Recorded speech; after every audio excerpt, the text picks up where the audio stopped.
Friesland en Wetter binnen met elkaar verbonden. We binnen het land van Wetter. Maar iedereen had het nodig en zwiert Wetter zeker. Economie, landbouw, de woningbouw, de mensen. Maar waar komt al dat Wetter bij? En hebben we in de toekomst nog wel genoeg? Weer op locatie van Vitens op Spanburg en we halen je groenwetter vanaf een diepte van 100 meter omheen.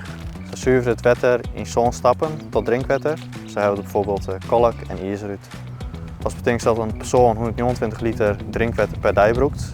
En we hier onder een max zitten van wat we produceren kunnen, is het wijs om zuinig rond te gaan met drinkwetter. Ik heb bijvoorbeeld nog kwart te douchen, maximaal 5 minuten, de lietse knop te broeken van het toilet en bijvoorbeeld nog meer gebruikte meisjes van Rijnwetter.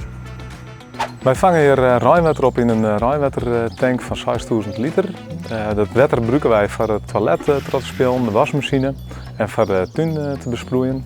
Wij verbruiken 8 keer minder drinkwater dan een terugsnijdig zin. En ik zou els niet adviseren willen als je een nieuwe woning bouwen of verbouwen om dit te passen in je woning. We zijn hier bij Rentex. Wij doen de was voor bijna alle ziekenhuizen en zorginstellingen in het noorden. De laatste jaren hebben we ons water meer dan gehalveerd, maar we gebruiken nog steeds een grote hoeveelheid drinkwater. Ons drinkwater is vaak honderden jaren oud en van uitzonderlijke kwaliteit. Eigenlijk zonde om mee te wassen. Daarom onderzoeken we met het kenniscentrum Watertechnologie het Leeuwarden de mogelijkheden om rioolwater of oppervlaktewater te gaan gebruiken. Als dat lukt, is ons watergebruik echt helemaal circulair en kunnen we ons drinkwater behouden om te drinken.